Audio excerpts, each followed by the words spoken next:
Olá, alunos, bem-vindos a mais uma aula, é isso mesmo. E a aula que a gente vai estar abordando é sobre a evolução humana, é isso mesmo. Quando, a gente fala a palavrinha evolução, o que vem na cabeça de vocês? Na minha, por exemplo, vem, a questão de você progredir, se transformar. Pois é, mas para a aula de hoje, a evolução humana, desde os primórdios até chegar na gente, nós, Homo sapiens, seres homonídeos, sapiens de saber de ciência. Então, homem, eu posso dizer assim, homem pensante. Então, vocês vão ver, vão recordar, porque eu acredito que vocês já tenham visto com o professor Beto em História, um pouquinho aí dessas características, dos homonídeos, de quem ocupava, a questão da pré-história, então vai ter alguns pontos aí que a gente vai estar casando com a história. E por que, professor, é importante eu entender, os quesitos da evolução, principalmente quando a gente fala de evolução humana? Por que será? Por que é interessante eu estudar a evolução humana? Primeiro ponto, pessoal, pensamento crítico. Você saber, a sua origem. Através das evidências científicas. Outro ponto aí que eu posso falar, eu acredito que vocês já devem ter visto, ouvido, erroneamente, algumas pessoas falaram que o homem ele veio do macaco. Isso aí, pessoal, é errado. E vocês vão entender melhor com a nossa aula. Então, nós, por exemplo, não é que nós viemos do macaco.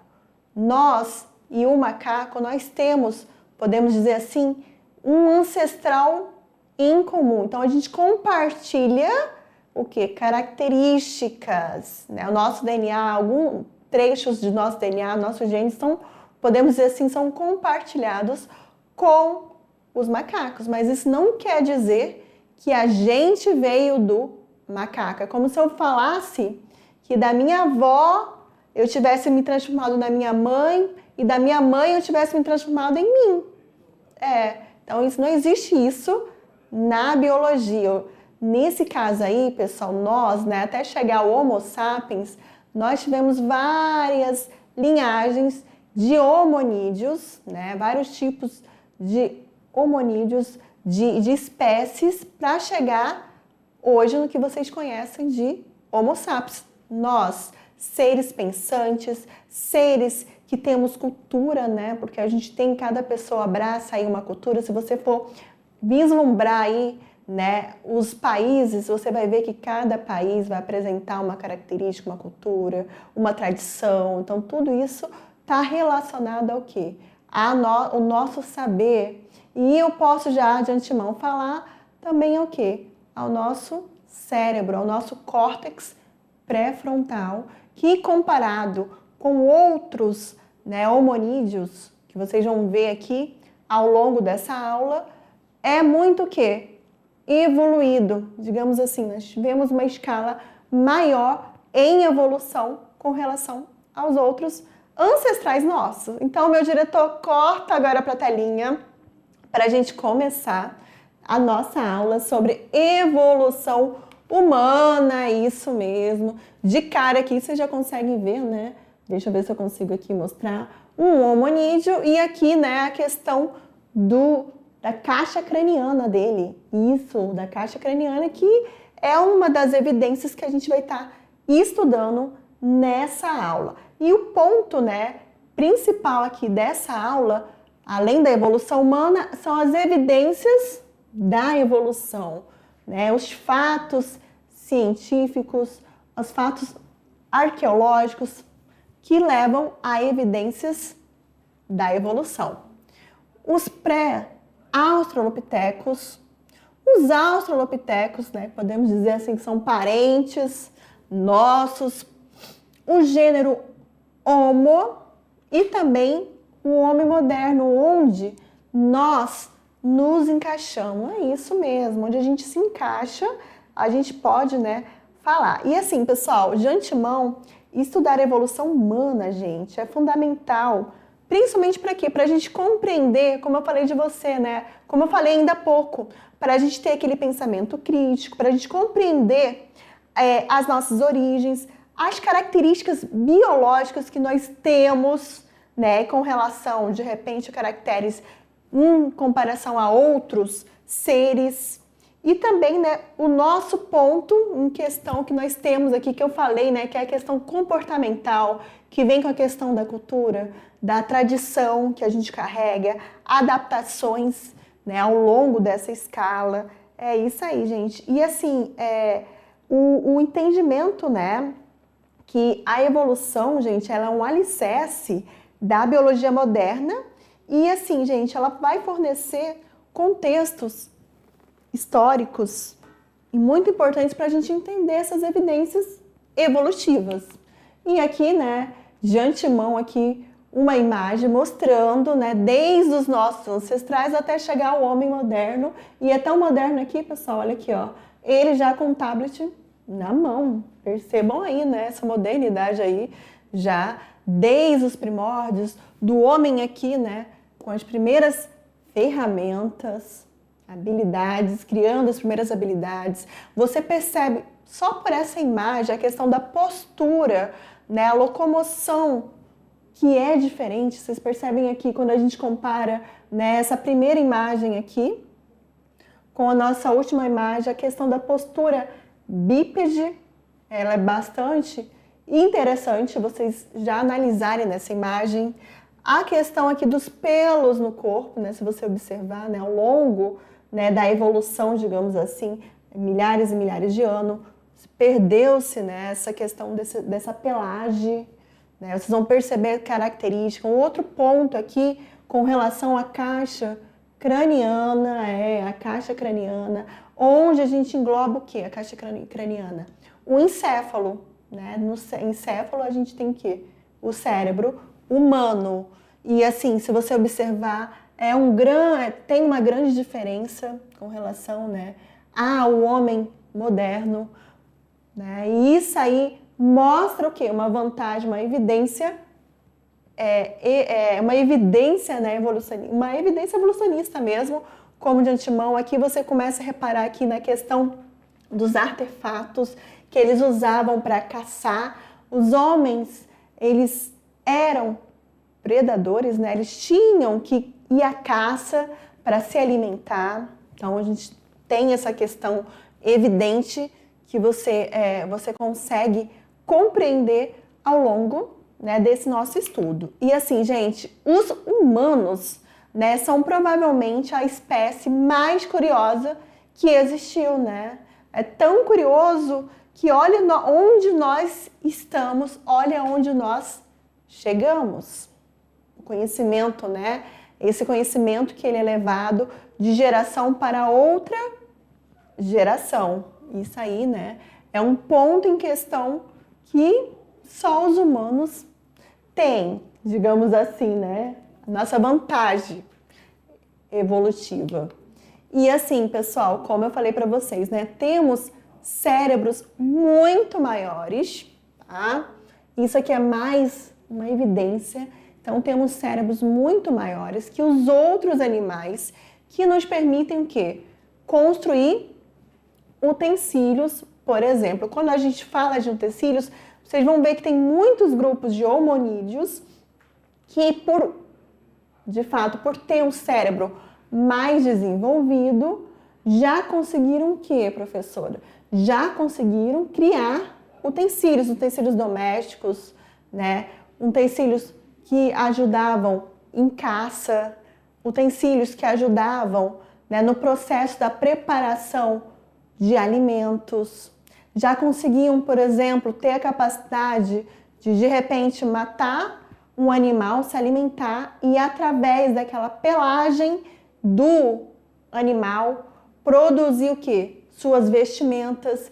Isso graças ao quê, professora? Graças às habilidades cerebrais, conexões nervosas os nossos neurônios, né, muito mais desenvolvidos, digamos assim, para que a gente nos tornássemos quem é hoje, tá bom? E aqui, gente, nessa imagem a gente vê uma escala aqui de comparações, né? O cérebro, por exemplo, aqui de um peixe, de uma rã, um sapinho aqui, um crocodilo, né? Se você for analisar, pessoal, olha o tamanho do cérebro desses animais quando, né, comparados aos encéfalo humano. Olha a diferença, é discrepante, né? É uma diferença discrepante. E isso só mostra o quê? Que nós estamos, digamos assim, um passo à frente, né, desses outros animais nesse quesito aí, gente, de pensar, de raciocinar, que é mais um ponto, de desenvolver a linguagem, isso mesmo. E assim, visualizando zoologicamente, nós, seres humanos, somos o quê? Homo sapiens, um homem que pensa, pessoal. Espécie que vive no chão. Primeiramente, evoluiu na África entre 100 mil a 200 mil anos atrás. E olha aqui, gente, como é que eles viviam.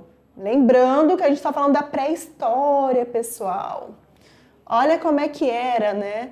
Então, a gente tem, tá, essa noção por conta das pesquisas científicas, que evidenciaram ainda mais essa origem.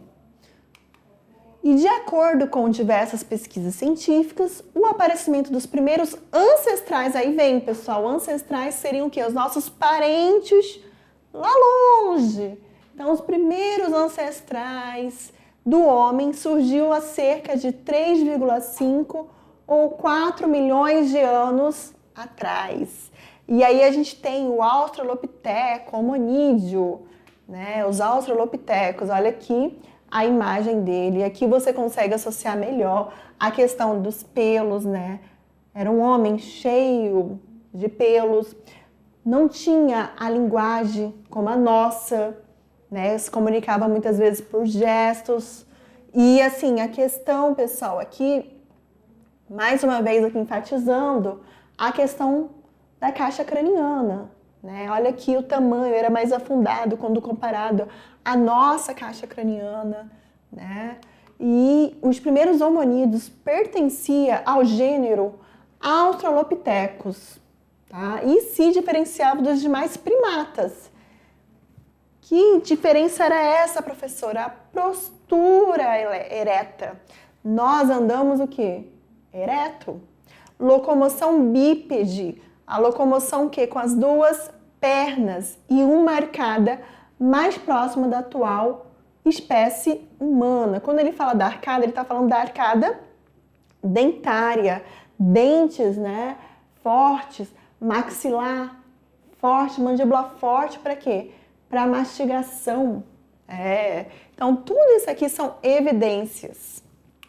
E, segundo alguns estudos, os sucessores do Australopithecus foram o Homo habilis, há cerca de 2,4 milhões de anos, e depois o Homo erectus, o qual haveria surgido aproximadamente 1,8 milhões de anos atrás. Pessoal, Homo habilis, porque nesse caso aqui já era um homem, um homonídeo, né? Não vou falar que é um homem, mas um homonídeo que já apresentava habilidades, até mesmo habilidade de caçar a sua presa. E assim, um outro ponto aí, né, que ele tem um crânio, no caso do Homo erectus aí, ele tem um crânio ligeiramente maior e uma face e dentes menores que o Australopithecus, quando a gente compara, né, aquela imagem anterior, ou que outras espécies de hominídeos mais antigos. Então, se você reparar, a caixa craniana, olha aqui, gente, já difere, já fica um pouquinho maior, né, digamos assim. E acredita-se quanto maior a caixa craniana, maior, melhor o crânio, né, maior sendo o crânio. Isso quer dizer o quê? Que o cérebro, o encéfalo, ele vai ser o quê?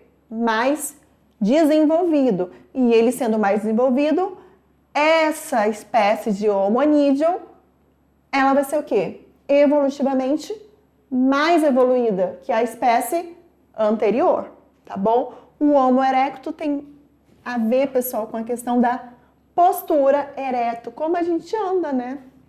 Ereto. E olha aqui, a imagem aqui da caixa craniana do Homo habilis. Observem que é bem maior, né, que o Homo, no caso aqui, o Australopithecus.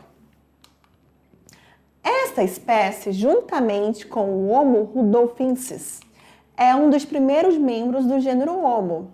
Segundo consta, este teria habitado diversas regiões da África e da Ásia, como Java, China, Etiópia e a própria Tanzânia. E assim, pessoal, muitos cientistas, eles pensam que se trata de um ancestral das futuras espécies de Homo, mas possivelmente no nosso próprio ramo da árvore genealógica. Mais um ponto aí com relação, pessoal, à questão, né, da evolução humana. Então, perceberam? A gente pode dizer que o Australopithecus é o nosso ancestral mais antigo. Depois do Australopithecus, o Homo habilis, o Homo erectus. E agora vamos falar um pouquinho aqui do Homo habilis, que ele já é muito mais, assim, digamos assim, mais evoluído quando eu comparo ele com o Australopithecus. Então, o habilis aqui, se você observar, né, até a postura dele é mais ereta que o Australopithecus. Então, o Homo habilis, ele foi o primeiro a usar pedras, ferramentas, por isso, habilis, de habilidoso. Então, olha que bacana, pessoal. Ele já começou o quê? A usar pedras como ferramentas. E é por isso que ele também pode ser chamado de handyman, que é o quê? Que é o homem que faz tudo. É uma adjetivo aí, o homem faz tudo. E uma outra característica é que seus polegares eram relativamente largos, o que garantia uma certa destreza na hora de criar e usar ferramentas. Só vocês, vamos pensar aqui, olhem para os polegares de vocês, abram e fechem as mãos, aí vocês vão perceber o que é destreza. E essa habilidade que você tem de abrir e fechar a mão, isso aí, pessoal, é uma característica da evolução, que nós, Homo sapiens, temos com muito mais destreza do que todos esses outros, podemos dizer assim, hominídeos, que vocês vão estar vendo aqui. E assim, a partir do processo evolutivo sofrido por esse último espécime de habilis, aí sim haveria surgido o Homo sapiens, uma espécie da qual descenderia o Homo de Neandertal ou neandertalense. Alguns hominídeos, eles recebem, né, o nome de acordo aonde foram encontradas as evidências arqueológicas dele, ou paleontólogas, arqueológicas, onde se encontrou essas evidências, aí eles têm essa questão, né, o homem de Neandertal. Olha aqui mais um pouquinho claro aqui para vocês a imagem, vocês percebam que a arcada dentária, né, já tem algo parecido com a nossa arcada dentária. E assim, de acordo com os estudos a seu respeito, o neandertalense produzia armas. E olha aí, gente, a gente viu o habilis, né, produzindo o quê? Através da pedra, ferramentas, utensílios. E nesse caso aqui, o homem de Neandertal, ele já produzia o quê? Armas e utensílios com uma maior sofisticação e realizavam rituais funerários simples. Aí vem a questão da cultura, da linguagem, da tradição. Então, eles já tinham uma tradição, né? Percebam aí. Então, eles já realizavam esses rituais funerários simples e durante algum tempo teria vivido juntamente com o Homo sapiens moderno. Então, isso quer dizer o quê, professora? Que em determinado tempo na Terra, quando a gente fala do nosso planeta, tivemos hominídeos que conviveram com o Homo sapiens. Só que por alguma obra do destino, esses hominídeos, né, vamos dar o exemplo aqui desse homem de Neandertal, veio o quê? A extinção, ficando apenas o que conseguiu se adaptar àquela região, aquele meio, aquele ambiente em que viviam. E nesse caso aí, o Homo sapiens moderno. E o Homo sapiens, ele corresponde à nossa espécie e teria surgido no planeta, pessoal, há 150 mil anos atrás. Olha aqui, percebam, né, que aqui ele já domina, deixa eu mostrar aqui, já tem a questão de dominar o fogo. O fogo foi um ápice da evolução, né? Os hominídeos que conseguiam manipular o fogo, olha o nível da inteligência deles para outros que não tinham esse grau de dominância. Então, é mais um ponto aí para o Homo sapiens. E de acordo com os estudos sobre esse último estágio da escala evolutiva, o Homo sapiens moderno, né, que já está incluindo nós, teve a incrível capacidade de se espalhar para outras regiões do mundo em um relativo curto espaço de tempo. E aproveitando das conquistas consolidadas por seus ancestrais, teve a capacidade de desenvolver o quê? A linguagem, como eu falei para vocês, né, o domínio do fogo e também construir instrumentos diversos. Isso aí, pessoal, como é que eu posso dizer? É uma escala aí cronológica para vocês entenderem aí desde o Australopithecus ao Homo sapiens. Agora, a gente vai começar a ver, de fato, tá? Um pouquinho mais de cada hominídeo desse. Então, a gente começa aí com o pré-Australopithecus. E, assim, levando isso em consideração, o Australopithecus é nome de um dos gêneros de hominídeos que são considerados por muitos o quê? Ancestrais do homem atual. Então, pessoal, o homem, ele não veio do macaco, como eu falei para vocês. O homem não descende do macaco. Ele tem o quê? Ele pode até ter um grau aí de semelhança quando a gente compara aí DNA, tá? Mas o nosso ancestral aí, tá? É o Australopithecus, segundo evidências evolutivas. Só um ponto aí para vocês observarem aqui. Eles já viviam, né, em comunidade, como vocês conseguem ver, já tinham, né, essa cultura arborícola de viver próximos, embaixo de árvores. Interessante eu falar isso para vocês. A espécie humana, como conhecemos, né, já que eu estou falando aí dessa questão cronológica, ela foi resultado de uma longa evolução física e biológica que já dura aproximadamente, pessoal, mais de 4 milhões de anos. E à medida que foi se distanciando de seus ancestrais macacoides, tá? A gente fala macacoides por conta da questão mesmo da estrutura física. Os hominídeos foram utilizando o quê? Ferramentas, andando de forma ereta e aumentando o quê? A massa cerebral, desenvolvendo a linguagem e o principal, pessoal, adquirindo o quê? Consciência, a questão do raciocínio, que eu falei para vocês já lá no início da nossa aula. É mais um ponto com relação à consciência, né? A linguagem. Aí vem, a partir do momento que você tem consciência, que você tem linguagem, vem a questão da cultura, da tradição, das formas, né? De você se comportar. Tudo isso que através da massa cerebral. E aí, mais uma vez, né, falamos do pré-Australopithecus e Australopithecus. Eles eram, pessoal, hominídeos de 1 metro a 1,40 m. Eles eram pequenininhos, tá? E, assim, o significado Australopithecus é o quê? É o macaco do sul, porque foi no sul da África que o primeiro fóssil desse gênero foi encontrado. Esse hominídeo apareceu no planeta há mais de 5 milhões de anos atrás, durante o Plioceno e a última época do antigo período terciário da era o quê?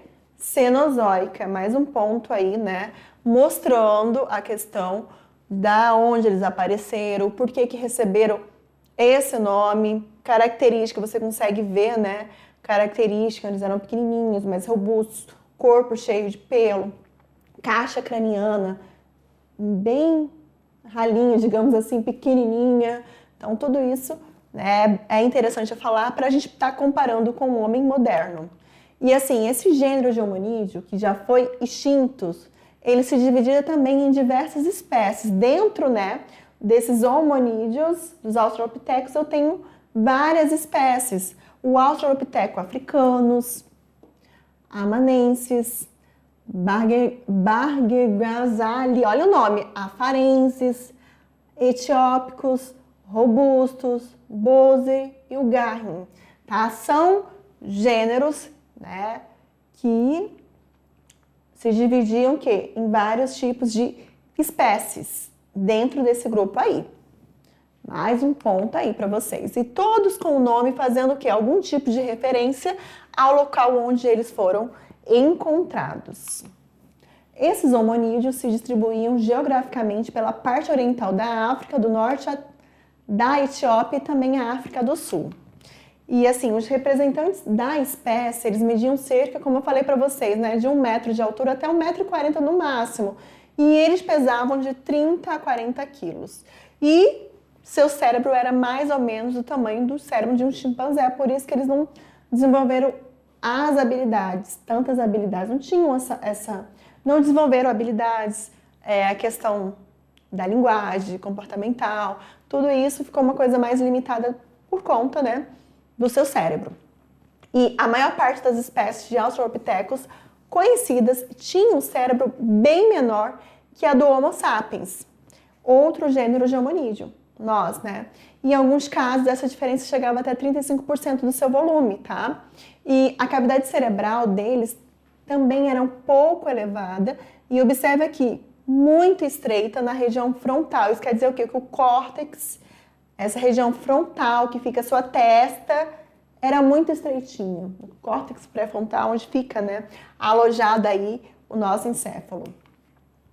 O corpo do Australopithecus era coberto de pelo, aumentando ainda mais a semelhança entre eles e o macaco. Tinham dentes bem maiores e um maxilar muito mais pesado que os dos humanos atuais, tá? E a alimentação desses hominídeos era basicamente o que? Onívora, ou seja, eles se alimentavam de produtos de origem animal e também de origem vegetal. Onívoro, até nós também, né?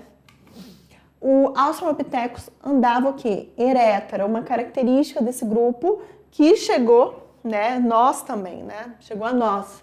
E assim, essa característica foi herdada de um antepassado primata que tinha surgido há cerca de 20 milhões de anos antes dele existir, desse hominídeo existir. Eles usavam algumas ferramentas rudimentares como paus e também pedras, mas não tinha capacidade como o Homo habilis de modificar. Tá? Digamos assim, é como se eles arrancassem um galho e eles usavam, mas eles não tinham capacidade de compreender que aquele galho, eles poderiam construir uma lança com aquele galho. Então, eles não tinham esse raciocínio, até por conta da questão mesmo do tamanho do seu cérebro. As espécies de Australopithecus africanos e Australopithecus afarensis são as mais famosas desse gênero de hominídeo porque eram os mais fortes e habilidosos quando comparados com os outros, tá bom? Eles praticamente dominaram o planeta durante quase 3 milhões de anos, extinguindo várias espécies de animais que cruzavam seu caminho. Mais um ponto aí, tá? A teoria mais aceita no meio científico, isso aí é importante que vocês saibam, e acadêmica é de que o mais provável ancestral direto do ser humano é o Australopithecus afarensis, que surgiu há 4 milhões de anos atrás e foi extinto há uns 2 milhões de anos. Mas, de acordo com o resultado recente, anda ganhando força a possibilidade de que o Australopithecus afarensis teria dado origem ao Australopithecus garrin, e este sim esteja na raiz da humanidade, ou seja, um ancestral direto do homem, o nosso parente mais próximo. É mais um ponto aí. E assim, pessoal, é incerto o que transcorreu depois do Australopithecus, pois a paleoantropologia não afirma que eles tenham originado diretamente o Homo sapiens, mas que sim sejam, né, segundo isso aí, um ancestral, um parente próximo nosso. Antes disso, existiam também 6 espécies primitivas de homem de crânio um pouco menor, o Homo rudolfensis, o habilis, o erectus, o ergaster, o heidelbergensis e também o neanderthalensis. Até a década passada, eram quase tidos como verdadeiro e que o Homo habilis evoluíra do Australopithecus há aproximadamente 2,5 milhões de anos, produzindo em seguida o Homo erectus. E este, um pouco antes de se extinguir, por volta de 500 mil anos atrás, gerou duas novas espécies, o Sapiens e o Homem de Neandertal. Agora eu vou falar aqui sobre o gênero Homo. Até então a gente falou bastante aí dos Australopithecus. Vamos entrar agora no gênero Homo. Né? A classificação gênero Homo, pessoal, ele ganhou essa classificação o quê? Taxonômica, a fim de sugerir que suas espécies poderiam ser classificadas como humano. Por isso que a professora usa o termo hominídeo, tá? A ciência ainda não conseguiu estabelecer com precisão a fronteira que separa os humanos dos restantes dos hominídeos. São, no entanto, conhecidas certas características e capacidades que nos aproximam. A capacidade desenvolvida pelos nossos antepassados para criar uma tecnologia e para se adaptarem ao ambiente. Isso aí é um ponto aí. No caso aqui, pessoal, o gênero Homo possui qualidades como formas de locomoção, a questão, né, da postura, como ele anda, é um ponto aí. A morfologia dental, a arcada dentária dele, características faciais cranianas e também o maior volume cerebral. Esse aí é o ponto alto aí, que distingue de outros hominídeos e o aparentam com o homem atual. Em 1960, é interessante vocês saberem isso, Jonathan Leake encontrou o fóssil de um hominídeo de 1,40 m de estatura. Nesse caso aqui, o Homo habilis, o homem hábil, o homem habilidoso, a espécie mais antiga do gênero que abrange os humanos atuais. Né? O habilis porque eles já tinham habilidade de, como é que eu posso dizer, de fazer, construir suas ferramentas também. E as habilidades mesmo. Dois fatores levaram Leake, Jonathan, né, a definir estes fósseis como pertencentes ao gênero Homo. Primeiro, cérebro muito maior que o dos Australopithecus. Então, a partir dali, pessoal, ele já conseguiu, né, por ele ser maior, já conseguiu definir que esse Homo habilis era o Homo habilis por conta do tamanho do seu cérebro, tá? Que ficou entre 600 e 800 centímetros cúbicos. E também vestígios mais antigos de ferramentas em pedra, né? Por isso, há essa habilidade de pegar uma pedra e dessa pedra construir uma ferramenta, encontrava-se junto destes fósseis. E assim, pessoal, as ferramentas utilizadas pelo Homo habilis mostram indícios de lateralidade. Isso quer dizer o quê? Que implica uma divisão entre o hemisfério direito e o hemisfério esquerdo, né? Quem já teve a curiosidade de abrir o livro de biologia, os livros de biologia, vocês vão ver que no segundo ano a gente estudou a questão cerebral. E o nosso cérebro, ele é dividido em hemisfério direito e hemisfério esquerdo. Então, esses Homo, eles já possuíam essa divisão aí. O que poderia ser um requisito para desenvolver o quê? A capacidade linguística. Mais um ponto aí, né? Mais uma habilidade. E assim, pessoal, o Homo habilis, de acordo com a análise de seus dentes, é mais outro ponto aí, comiam mais carne do que os Australopithecus. Então, eu posso dizer que eles tinham uma arcada dentária, né? Uma maxila muito mais forte, né? Para poder o quê? Mastigar, rasgar essa carne. Essa carne, né, poderia ser na sua constituição proteínas adicionais que eram necessárias para suportar um cérebro maior. Comer carne pode ter contribuído para que a sua vida social fosse o quê?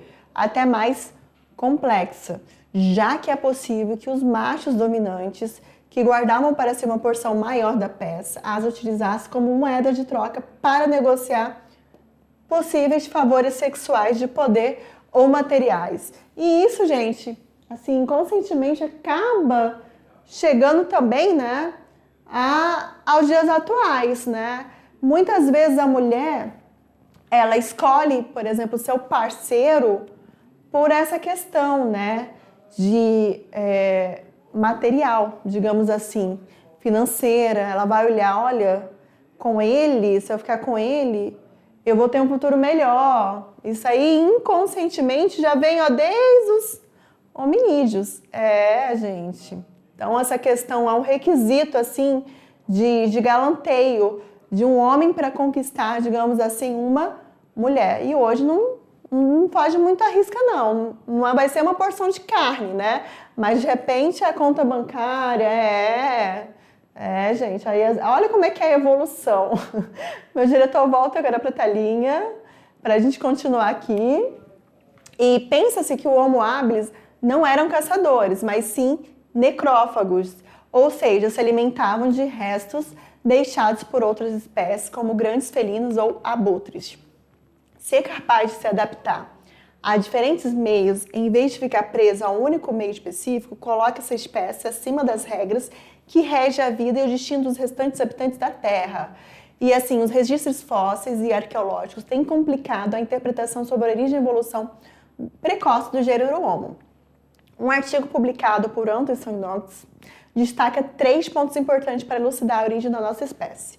A emergência do primeiro Homo, a transição entre o Homo não erectus e o Homo erectus e a extensa variação regional presente no Homo erectus. Viviam, em várias regiões. Os dados atuais sugerem que a origem e a evolução do Homo foi caracterizada por um feedback positivo que levou à evolução da história da vida. Algo provavelmente fundamental para este processo foi a reprodução cooperativa e mudanças na dieta, composição corporal e o risco da mortalidade extrínseca, mais um ponto, um fator. E com relação aos novos achados, envolve que o Australopithecus sediba, agarre, que podem fazer a transição do Australopithecus para o Homo, o recém-descoberto homem na LED, que está envolto de críticas e potencialidades, apresentando características tanto de Australopithecus quanto do gênero Homo. Homo habilis, rudolfense e erectus, aqui vocês percebem, a diferença, já percebe aqui a questão, da aparência deles, São os primeiros registros fósseis que a gente tem, cerca de 2 milhões de anos atrás, e todos podem ter sido contemporâneos em algum tempo, eles podem ter vivido, esses grupos, em algum tempo. Olha que bacana, pensar que eles, em algum momento, eles podem ter vivido próximos. Como registro fóssil para o mais antigo, membro do gênero Homo é especialmente esparso, as inferências feitas sobre eles são feitas com muita cautela ainda, tá? E agora a gente chegou ao homem moderno, classificação. Como é que ele é classificado, pessoal? O homem moderno, ele pertence, ao reino Animalia, ao filo Chordata, subfilo Vertebrata, corpo da coluna vertebral, classe Mammalia, ordem Primata, subordem Anthropoida, família Hominide, gênero Homo, até chegar ao quê? Ao Homo sapiens com a subespécie Sapiens sapiens. E assim, o Homo sapiens sapiens é a denominação científica do homem moderno, sendo uma subespécie do Homo sapiens. O termo Homo sapiens deriva do latim Homo sabi, o homem que sabe, o homem que pensa. E a principal característica do homem moderno, comparado a seus ancestrais, é o cérebro bem desenvolvido. De fato, o aumento do volume craniano durante o processo evolutivo da espécie humana é notável, dos 450 centímetros cúbicos dos australopithecus até mesmo 1.350 centímetros cúbicos do Homo sapiens moderno, mostrando, pessoal, essa diferença que a gente tem, que é o desenvolvimento do raciocínio, da linguagem, da inteligência, da própria linguagem simbólica, diretamente relacionado ao que é o nosso pensamento. Chegando aqui ao final, o homem moderno vive em sociedade conforme seus sistemas de comunicação, modos de vida, tradições e o que denominamos de cultura, além da postura ereta, com amplos movimentos corporais. Então chegamos aqui ao final de mais uma aula e já eu retorno com vocês, para a gente fazer aquela revisão geral. Até mais!